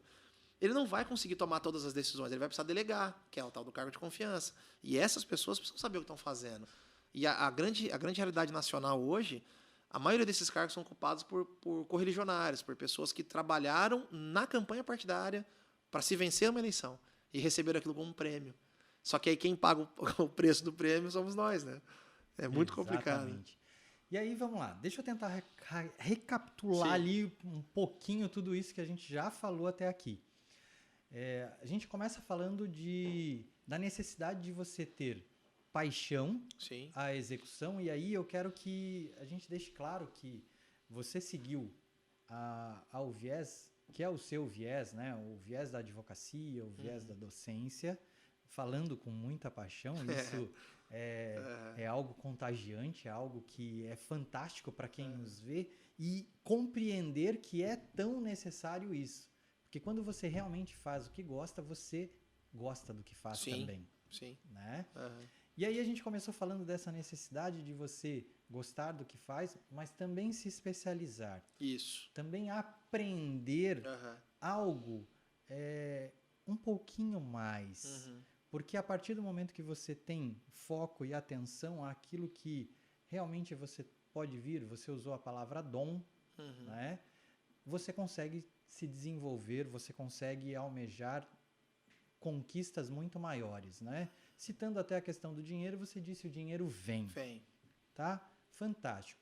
A gente partiu ali, né, um pouco depois a falar já, né, contextualizando o seu trabalho. Isso. Né, um trabalho extremamente excepcional. Obrigado, César. As questões de não só de saúde pública, mas também de políticas públicas, de governança, que são tão fundamentais ao nosso dia a dia e que nós vivenciamos no nosso dia a dia, né? Uma fala que eu não posso deixar de ressaltar é você falar da importância daquela figura que está lá na ponta da lança, né? Aquela figura que está lá, o agente de saúde. Isso. Né? Que geralmente... é o menor salário da maioria das prefeituras. Isso que eu ia menor comentar. Remuneração. Que geralmente é aquela que eu vou ajudar de alguma forma. Porque é engraçado, né? Você não precisa ser concursado para isso. Você normalmente tem, né, o título do trabalho terceiro, né? Sim. Né? E aí você acaba meio que... Você valoriza um setor, cara. É assim, é uma realidade muito triste do serviço público. As ACS costumam ser... Eu falo as ACS, a maioria acaba sendo mulher, mas nós temos homens também, agente comunitário de saúde, bons profissionais. Costuma ser a remuneração mais baixa da estrutura administrativa, que é essa inversão de valores que o nosso país, infelizmente, ainda tem. Então, a gente fala muito de meritocracia e tal, mas a gente acaba não remunerando profissões que são fundamentais, seja no saneamento básico, o lixeiro, seja agente comunitário de saúde, que faz o trabalho de base da proteção básica de saúde. O médico é importantíssimo, mas sem um trabalho legal na entrada da proteção básica das ACS não vai rolar. O educador social, que não é um assistente social e às vezes é um pouco discriminado porque não tem a formação de curso superior, mas é o cara que está lá todos os dias no CRAS, todo dia no CRES, com a comunidade, conhece todo mundo. E esses caras recebem, são os que têm os piores salários, cara. O professor, de certa forma, hoje, a gente tem uma realidade diferente aqui em Caraguá.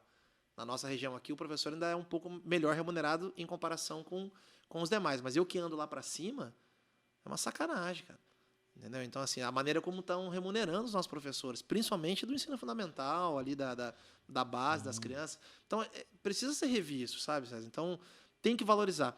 E é engraçado, você falou agora. Você deve ter lido o mesmo trabalho, porque eu falo isso num capítulo. Um dos grandes ganhos do projeto, apesar do foco ser o combate à violência e a diminuição dos números, e no trabalho a gente comprova com análise quantitativa a redução da ocorrência.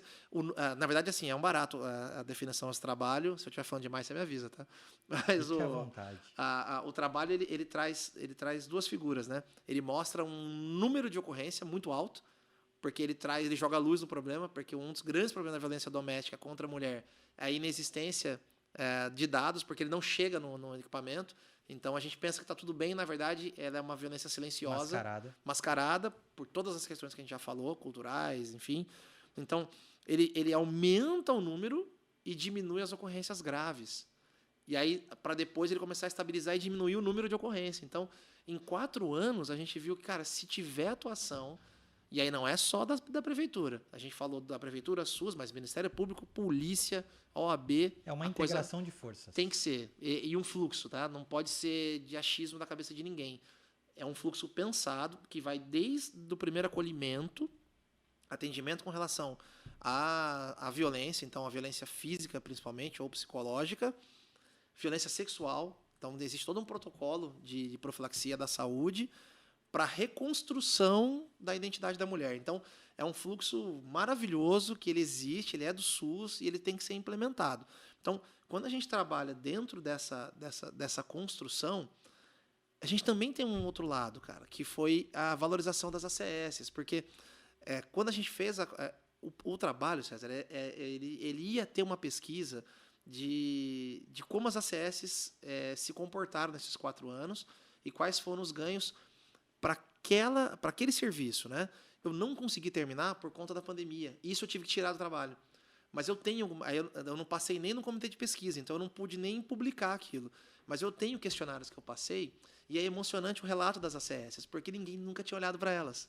E elas falaram isso, entendeu? E isso é fantástico para 2 coisas, basicamente, que eu já posso te antecipar.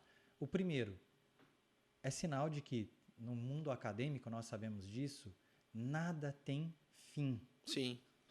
Tudo tem uma possibilidade de continuidade, tudo tem um outro olhar, um outro ponto de vista. E já te permite dar sequência a esse trabalho. Foi até uma orientação que eu recebi da minha orientadora na época. Já te dá a condição de fazer isso. E o outro, né, que entra no aspecto mais político, é de forçar, de alguma maneira, por meio desses dados que são coletados, são reais, né? Que são reais, de você forçar o poder público a ter, né, uma atuação Exatamente. Diferenciada para com isso. Porque não adianta, a gente, na nossa cultura nacional, se você não mostra resultado, fica difícil. Então, eu fui muito bem orientado, cara. Chama Bárbara Lucchesi, o nome da minha professora da época. Ela é professora da USP e hoje ela tem uma cadeira na Unifel, lá em Osasco. E ela é advogada, socióloga e psicóloga. Legal. E o doutoramento dela foi em Nietzsche. Então, ela é um negócio assim de outro mundo. E ela me orientou muito bem, cara, nesse sentido. Ela colocou muito... falou assim, não perca o foco do que você quer, mas também destaque essas ramificações do trabalho para onde você talvez nem imaginasse que fosse chegar. E nessa questão envolvendo as ACS, ela falou, guarda. Você não vai conseguir fazer agora durante a pandemia porque estava proibido, né, esse tipo de contato e tal. E ela falou, guarda, porque vai ter um momento certo. E aí depois você desenvolve, que é o que eu estou fazendo agora no doutorado. Desenvolve uma pesquisa demonstrando o resultado, porque se você não demonstrar resultado, você não vai replicar. As pessoas vão te ouvir, podem até te aplaudir, mas elas não vão replicar. O que o gestor vai querer? Isso deu certo? Então você prova que deu certo, foca nisso, foca no resultado.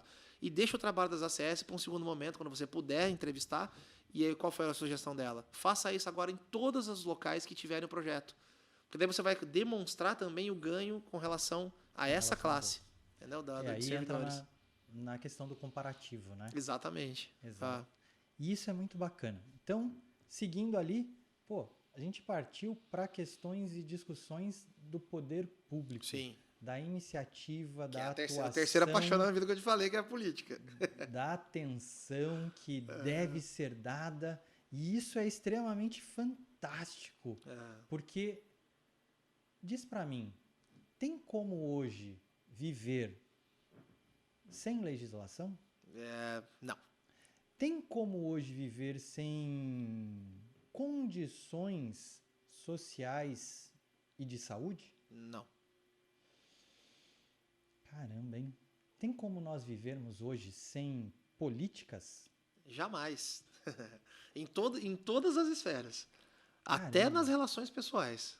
Caramba, a gente faz política toda hora, velho. Exatamente. Né? E é muito legal isso. E aí eu vou já, de uma forma muito direta, dizer o seguinte. Existe uma clara diferença, e você disse, nós fazemos políticas todos os dias, nós fazemos políticas todas as horas. Né? Já Sim. ampliando um pouquinho a sua fala. E é fato isso. Mas qual é a diferença de política para politicagem? Aí que tá. A politicagem, para mim, é uma distorção. A política, no sentido... Hoje eu leciono sociologia jurídica, lá na Anhanguera. E você abriu um leque aí que dava pra gente fazer outro programa também.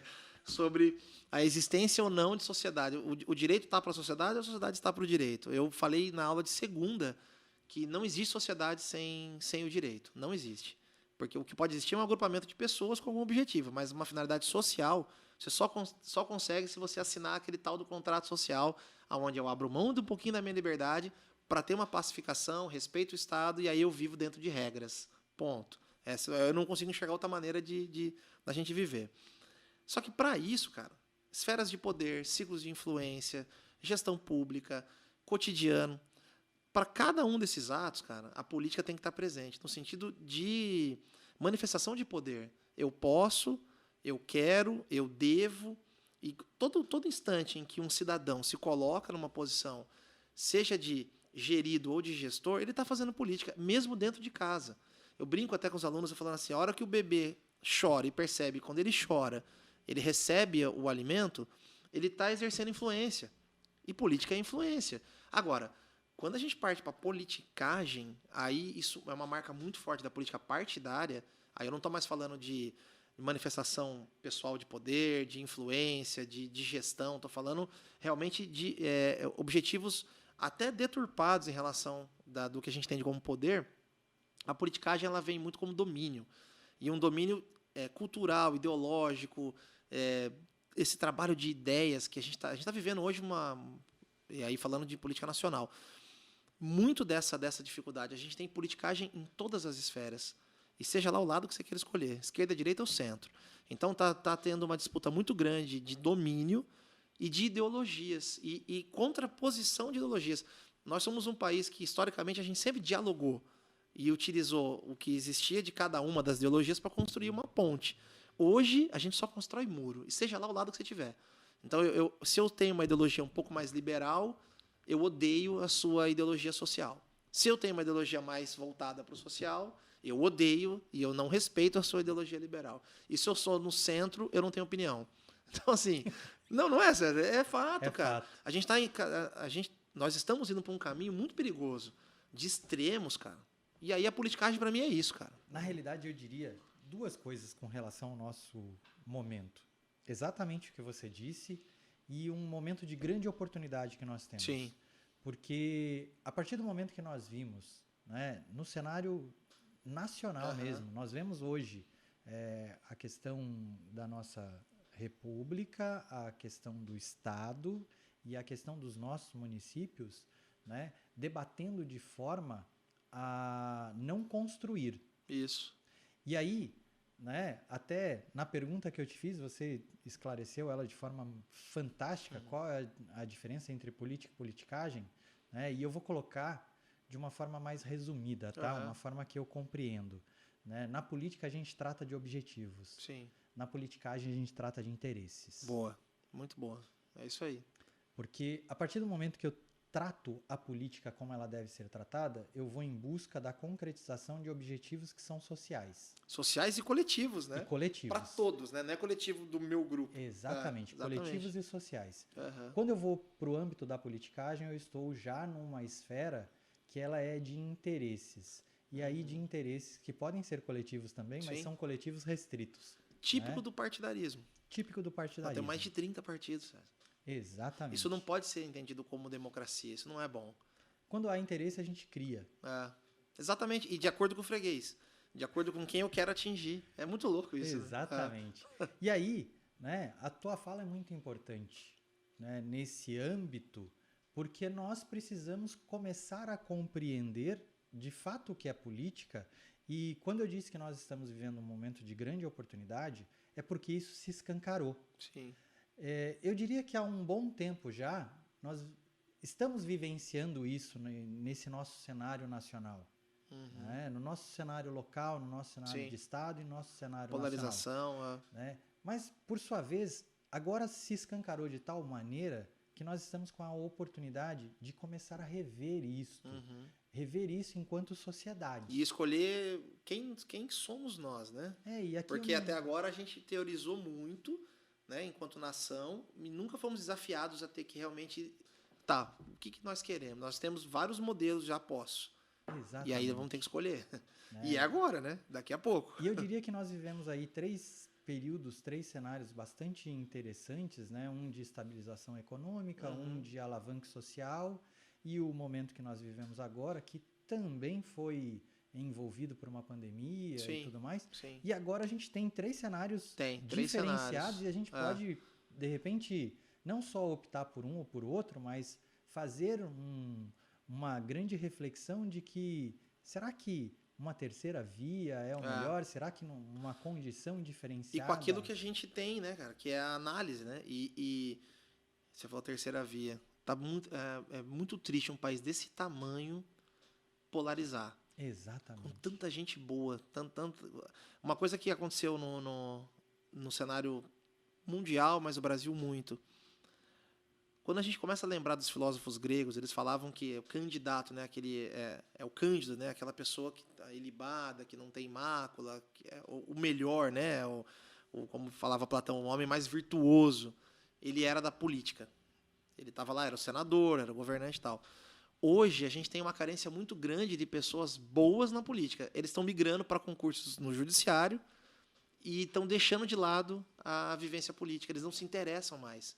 Então a gente está perdendo grandes cabeças, cara. Você pega a política brasileira de 20, 30 anos atrás, cara, não cabe nas duas mãos o tanto de político conceituado, bom, que conhece, que tem técnica e tal.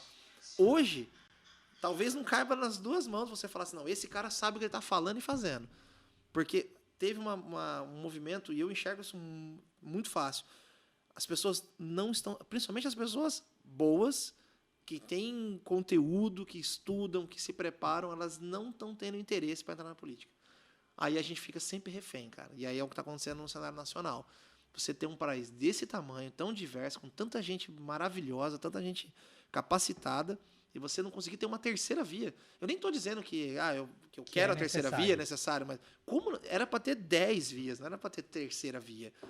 É muito triste o cenário que a gente se colocou. Entendeu? Na realidade, eu não sei você, mas eu não tenho visto personalidades políticas surgindo. Não tem, são os mesmos.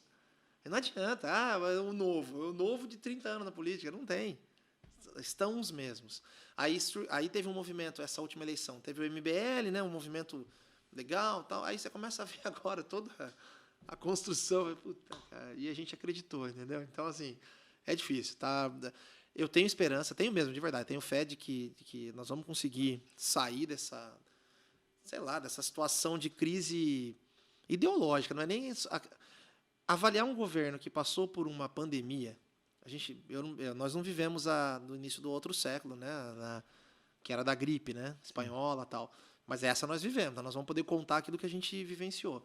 Fazemos parte da história. Fazemos parte da história. Eu acho até sacanagem também apedrejar. Sim, se você for avaliar, você está falando de 2 anos dentro de um cenário, que talvez daqui a 100, se Deus quiser, não vai existir mais, né? Agora, a gente também não pode fechar os olhos. A coisa não tá boa. Não vou colocar culpa em ninguém em específico, mas a arma do cidadão é o voto. E é fato. O poder constitucional está nas nossas mãos. E aí, César, nesse bate-papo nosso aqui, uma das coisas que a gente sempre tentou levar, e aí que eu acabei não falando hoje aqui, que é o projeto do Praticando Direito. Ele chama Praticando Direito, Cidadania ao Alcance de Todos. Cara, são noções de cidadania básicas, assim, que as pessoas carecem, cara, principalmente os adolescentes. Quando eu vou nas escolas, e eu fui presidente da OAB, vai à escola aqui em Caraguá durante muitos anos, quando eu ia fazer a palestra e eu começava a falar, as pessoas achavam que eu estava falando de outro país. Quando eu começava a contar o tamanho do poder que a Constituição nos deu de atuar nos conselhos de direito, de atuar diretamente nas escolhas do município, eles achavam que eu estava inventando. Tanto que eu tinha que levar slide com foto. Não, está escrito aqui, ó, na lei. A gente só não exerce. Por que não exerce? Porque não conhece. Exatamente. Entendeu? E essa ignorância serve para chegar nesse cenário que nós chegamos. E agora você entende, né? Talvez, quando eu lhe convidei e disse, olha, a ideia desse programa é levar conhecimento às pessoas. Sim. Né? Com a sua fala agora, fica muito mais claro o quanto é importante. Sim, é essencial. Nós, de alguma forma, possibilitarmos às pessoas conhecer o que nós estamos falando aqui é aquilo que é de direito das pessoas. Né? Hoje a gente pensar que muitos processos, e aí se eu estiver errado, você pode me corrigir, né? Ou se não me deixa mentir sozinho. Nós temos, por exemplo, a figura de conciliadores. Sim, mediadores, conciliadores. Que são pessoas que são pessoas comuns Sim. que vão lá, que se especializam, fazem um Tem um curso. curso. Fazendo esse curso, a pessoa passa a exercer o direito de ter a profissão de mediador E conciliador. agora até remunerado. Remuneradamente. Ela não era remunerada, agora virou Exatamente. remunerado. Sendo remunerado por isso. Ou seja, eu não preciso de um aval político, eu não preciso Sim. Eu preciso só querer, porque é meu direito.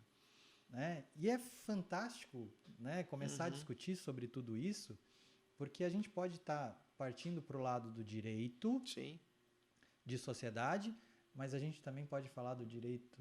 Não, a gente pode falar também da obrigação de sociedade. A gente tem essa obrigação. A Constituição brasileira ela é uma das mais bem escritas e construídas do mundo. O problema dela é a carência de efetivação.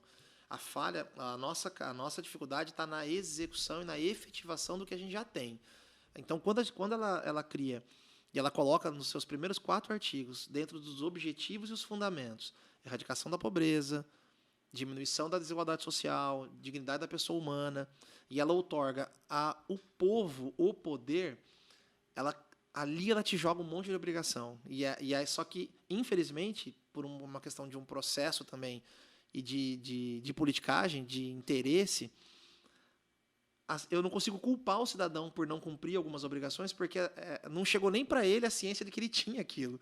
E isso não foi por acaso, não foi de maneira ocasional. Isso foi pensado, porque essa ignorância é o que alimenta o jogo de interesse da política. Aí a gente vai pensar em Weber, sim, né? Sim. Na teoria da burocratização, exatamente, que estabelece uma Constituição que é riquíssima em vários âmbitos, inclusive no burocrático, porque ela traz para você toda a clareza, tudo que acontece dentro dos processos, mas ela também, né, pode ser questionada no que tange a sua amplitude, né? Sim. Ela é muito vasta. É uma herança que a gente tem, o nosso direito é uma herança estritamente romana, francesa, portuguesa.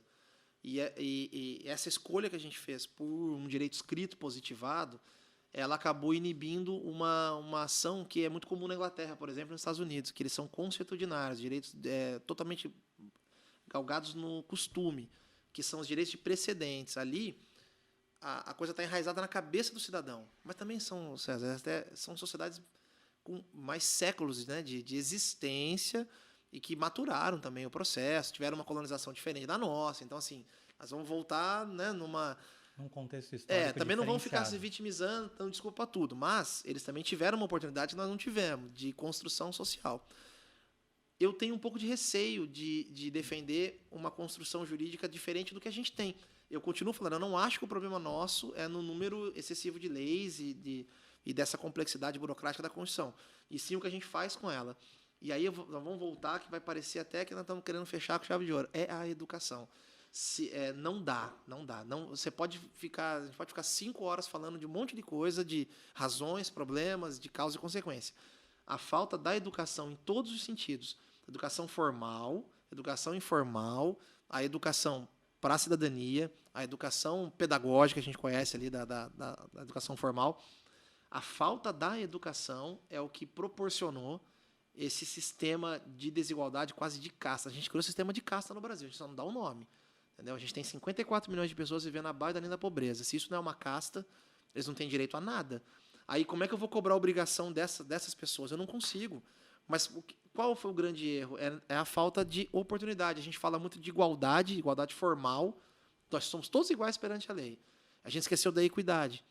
Eu não materializo, eu só deixo na forma. Então, eu não te dou oportunidade, mas eu quero que você... eu quero meritocracia, eu quero que você cresça pelo seu próprio esforço. Só que eu não te dou chance de você estudar numa boa escola. Você não vai ter acesso às melhores faculdades. Como é que você vai competir? Exatamente. Entendeu? Então, assim, é uma pena. A educação é o caminho, é o único, cara. E não é rápido, né? Não. E não pode ser rápido. A gente tem que ter a paciência de aceitar e acreditar que a solução não é para agora. Nós talvez não vejamos, mas nossos filhos sim. Até porque a educação é um processo de construção. Sim. Não é um milagre, cara. Não é um remédio que você vai entregar agora e ano que vem o Brasil vai estar maravilhoso. Mas se a gente tiver paciência, acreditar e aprender com o modelo da onde deu certo, você pega aqueles países escandinavos, lá, europeus, que é a tal da social-democracia de verdade, que é o estado de bem-estar social, welfare state. Os caras estão há mais de 1000 anos fazendo aquilo. Nós temos um pouco mais de 500, então peraí também. Entendeu? É que a gente quer tudo para agora. Lógico, eu queria viver num país mais igualitário, mais socialmente justo e tal. Talvez eu não consiga, mas então que seja eu a mola para fazer a coisa acontecer, entendeu? Então, talvez eu não consiga usufruir disso. Eu não consiga. Mas, pô, você é egoísta? Eu não vou usufruir, então eu quero que se lasque, eu vou... É por isso que, de novo, e como você disse, né, fechar com chave de ouro falando de educação, na realidade, começando falando de educação e terminando falando de educação como o principal agente transformador, a principal forma para que nós modifiquemos a nossa condição social. Eu costumo dizer que eu sou prova viva de que a educação transforma. Sim. Né? Que a educação pautou minha vida e transformou a minha realidade. E é fato que isso pode acontecer com várias pessoas, mas dentro de um contexto que venha primeiro, da resiliência que a pessoa imponha a arcar com determinados custos, né, para que a educação possa vir a transformar. Porque, como eu disse, a construção é algo que se constrói.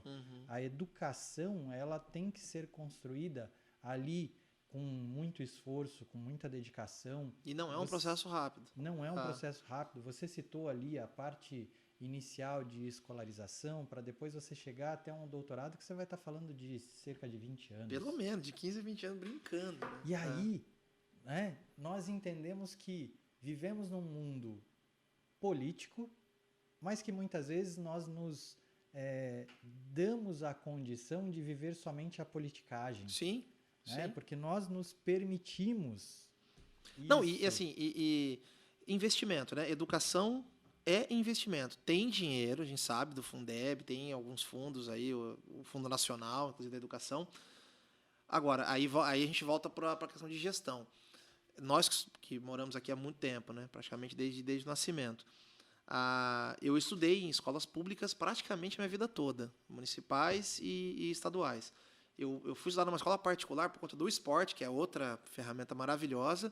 Em 96, que eu ganhei uma bolsa para jogar basquete. Então, eu fui estudar no colégio particular. Mas eu vi a transformação aqui em Caraguá mesmo, falando da nossa cidade. Eu vi uma transformação. Que não estou falando de política partidária, não vou nem ficar citando o nome, a gente até combinou isso para não ficar um negócio... Mas eu vi o que pode acontecer quando você investe, sim, em escolas, em estruturas bem montadas, com ginásios, para as crianças terem a possibilidade de exercer atividade física, ter uma turma de treinamento, uma piscina. Se você não investir na infraestrutura educacional, você também vai ter uma dificuldade muito grande de conseguir levar essa mudança. E aqui eu estudei na década de 90. Eu peguei uma fase em Caraguá, 91, 92... faltava papel. Eu lembro das mães levando papel para aqueles mimeógrafos. Então, assim, isso, graças a Deus, é um passado que não existe mais. Entendeu? Aqui na nossa região, sobe. Eu estou andando para lá.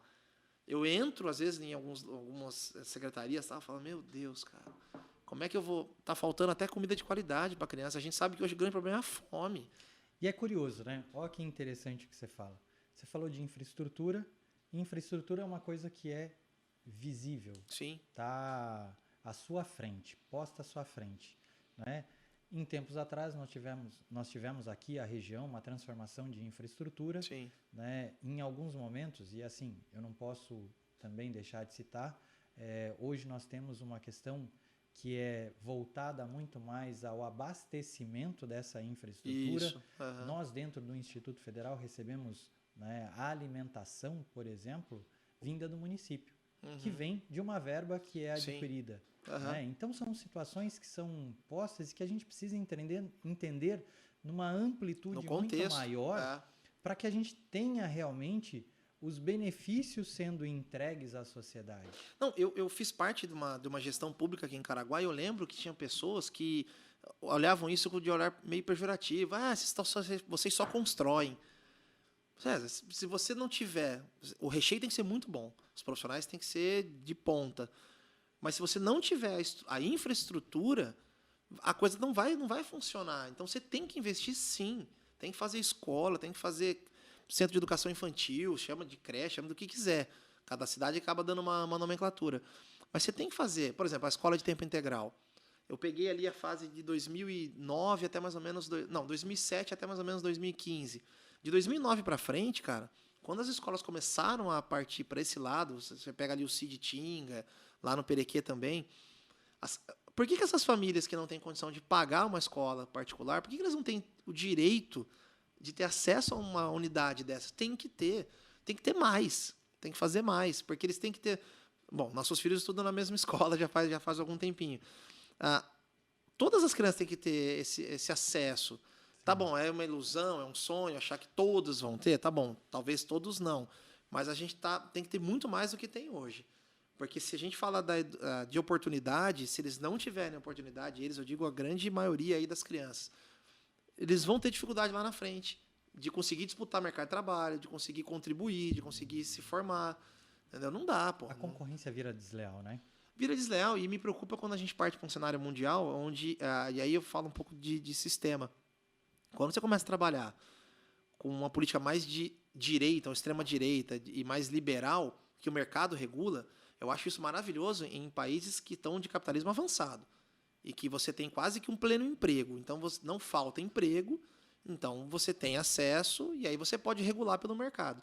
O nosso país, cara, para a gente querer pensar em falar e sonhar num negócio desse, ele tem que consertar tanta coisa de base, você vai matar as pessoas de fome.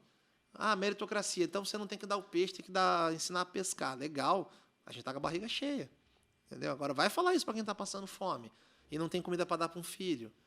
Aí a gente entra em esferas a gente entra em esferas de discussão que vão nos render aí vários outros momentos como esse, que é extremamente fantástico, né? Como a diversidade que nós temos dentro do nosso país. Sim. E essa diversidade eu não traço só no aspecto de etnia, sim, aí vai nas questões como, por exemplo, a região norte, nordeste, diferenciada da região sudeste, outro país, cara. Sul, né? E aí a gente começa a discutir inúmeras coisas que realmente cabem essa conversação e são fundamentais que tenhamos para que, de fato, consigamos construir ou pelo menos incentivar a construção de um país melhor. Sim, e essa é a ideia. A gente não tem que ter medo de falar de política afirmativa. Eu falo isso em alguns congressos que eu já participei e para os meus alunos, principalmente na sociologia. As pessoas estão com medo hoje de falar de políticas estatais porque acham que isso é esquerdismo. Não é isso, cara, não é isso. Agora, quando a gente faz uma discriminação, que o ministro Barroso, que também agora falar de ministro do STF agora é ruim, né? As pessoas apedrejam, porque não, o cara é um gênio, ele pode estar tomando algumas decisões erradas, mas o cara, academicamente falando, o cara é um gênio. E ele alcunhou uma frase muito interessante, ele chama de discriminação positiva. Ele fala, a discriminação é ruim quando ela é negativa, racial, que ela exclui. Quando você discrimina de um lado positivo, ou seja, para incluir, aí ela é boa. E aí ele fala das políticas afirmativas, quando o Estado começa a criar sistemas em que você consegue dar oportunidades iguais, mas também trazer essas pessoas por um padrão de equidade, uma igualdade material. E aí o Estado tem esse papel, ele precisa, no nosso Estado. Um dia talvez não precise mais, quem sabe. Mas hoje, e aí eu falo sem medo, você fala do Bolsa Família, hoje o Bolsonaro mudou o nome, cara. Não é Bolsa Brasil, é alguma coisa... Auxílio Brasil. Auxílio Brasil. Eu apanhei muito em alguns congressos que eu participei, porque eu sempre defendi. Falei, eu não acho que isso é um programa que deveria servir como palanque, politicagem e um sistema de ganhar voto. Só que ele é uma necessidade. E eu trabalhei no social há alguns anos. Tem famílias muito boas, muito dignas, que tinham vergonha, e eu trabalhei na ponta, tinham vergonha de receber o Bolsa Família, mas precisavam. E se elas não recebessem, a criança passaria fome. Então, assim, eu não falo do que eu ouvi, eu falo do que eu vi. Então, assim, tem a distorção? Sempre vai ter. Não tem jeito. Tem aquela pessoa que estava lá e talvez não precisasse? Tem. Tem aquela que se acomodou? Tem. Mas a esmagadora maioria nem gostava de pegar. Mas precisava. Porque é um cenário que nós nos colocamos enquanto sociedade. Hoje, eu tenho muito receio, cara, quando eu vejo partir por um lado da meritocracia, do Estado mínimo e não tem que ter políticas estatais, vamos privatizar tudo, não sei. Eu tenho um pouco de receio, não consigo achar isso bacana. Quando a gente trata, e é fundamental tratar, economia, Sim. né, como política, porque é fundamental, né, mas também entender a economia como sendo algo mercantilista, né, a questão das empresas privadas, a necessidade de termos concorrência de mercado. Sim. E aí a gente começa a pensar em pontos e contrapontos, né? A gente vai comparar aí Adam Smith com Marx. Fala o nome. Esse nome né? arrepia mesmo. Fala Com calma, Marx, né? né? A gente começa a fazer esses pontos e contrapontos. É muito interessante. Sim.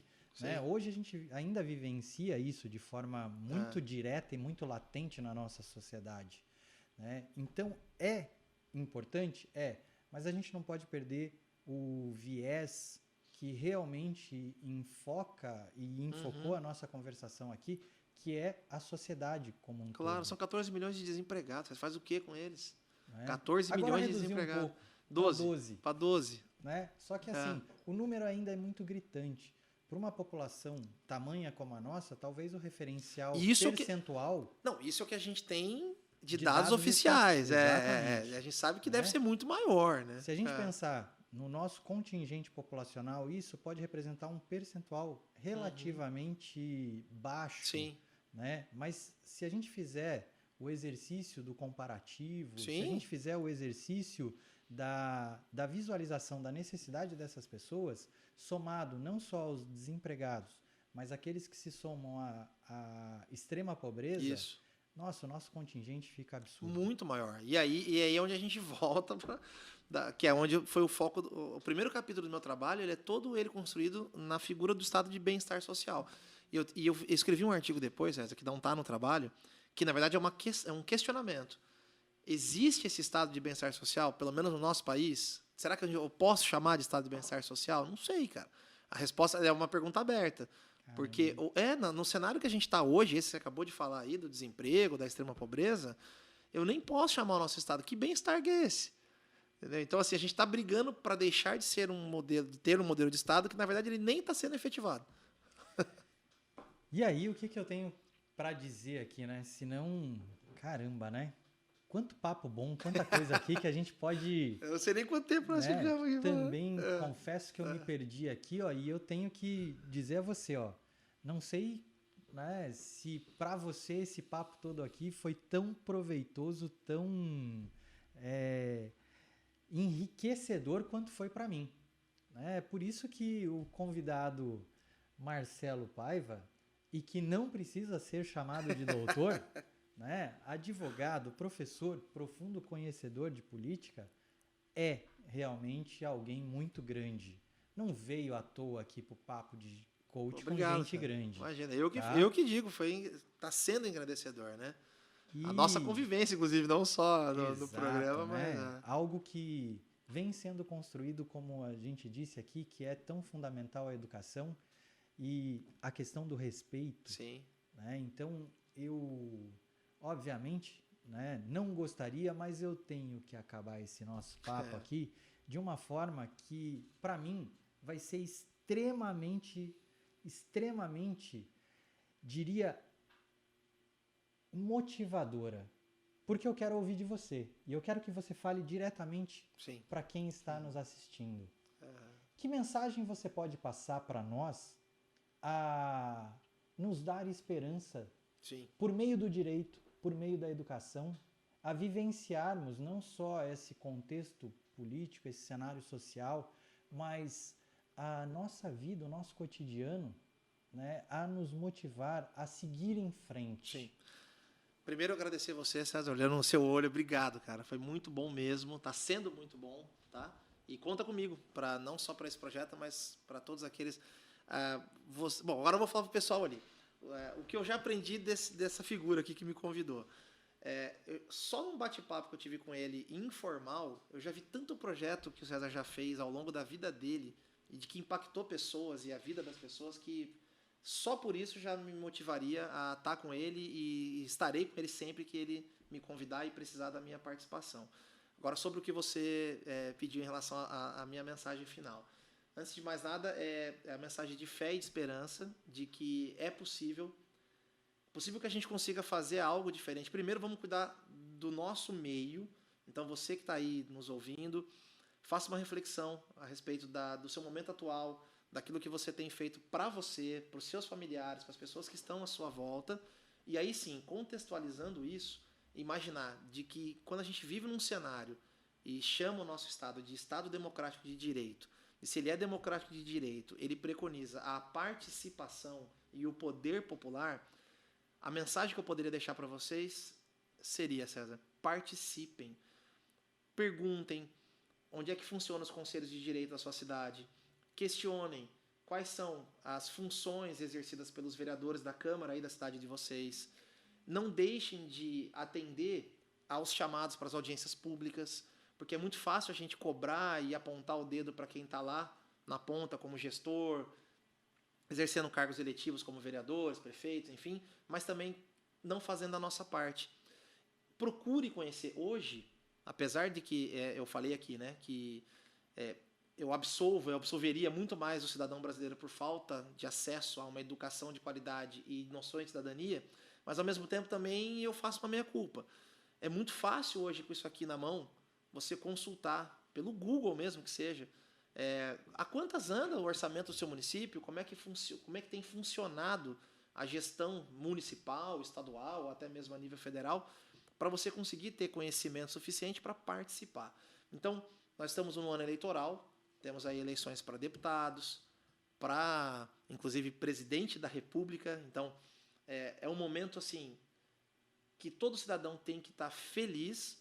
Chega dessa história de eu não gosto de política, política não é para mim, deixa os caras fazendo política, eu vou viver minha vida. Não, nós falamos aqui, política ela está presente na nossa vida e ela não precisa ser traumática. Então, apaixone-se pela participação popular, apaixone-se pelo direito que você tem e a obrigação que você também tem de exercer esse poder que foi dado para nós lá na Constituição de 88. Vamos para as eleições, vamos votar com consciência e mais do que votar com consciência, vamos participar. E lá na frente, saber fiscalizar e cobrar de quem a gente escolheu para poder nos representar nesse grande sistema aí chamado de democracia. E para finalizar, César, o direito, cara, ele tem um papel assim, além de ser um pacificador social, daqueles, enfim, a base da sociedade brasileira hoje é o sistema jurídico nacional. O direito ele tem uma questão assim, muito profunda, que é oportunizar que as pessoas consigam ter os acessos que elas precisam ter. Você aí, advogado, você aluno e está estudando as ciências jurídicas, vocês têm que ter a ideia que nós, como profissionais da área do direito, a gente consegue impactar e mudar a vida das pessoas. Essa semana passada agora eu tive um caso aqui no escritório em que nós conseguimos ter acesso e conceder a uma cliente nossa um medicamento da qual, se ela não tivesse acesso no sistema de saúde, ela viria a óbito. Então, assim, a proporção da atuação do advogado, ela vai muito além apenas do aspecto financeiro. Ela pode e deve ser encarada como um ministério, como uma função social, algo que pode impactar a vida das pessoas. Então, César, com isso eu encerro a minha participação. Caramba. Espero não ter falado demais, eu acho que eu tenho essa tendência de falar muito. Nem um pouco. Agradecer, acima de tudo, agradecer. Quando estamos entre amigos, quando estamos exercendo as nossas profissões, sim, quando falamos com paixão, nunca falamos demais. Porra, obrigado. Sempre falamos aquilo que é necessário, fundamental. E esse programa ele se volta justamente a isso, a falar o que é importante, a falar o que é crucial para as pessoas se engrandecerem, terem conhecimento. É por isso, de novo, vou me repetir, que o papo de coach com gente grande não vai se ater a falar com pessoas que não sejam grandes. E a grandeza de uma pessoa, ela não se dá única e exclusivamente pela sua condição de capital, pela sua condição de posses.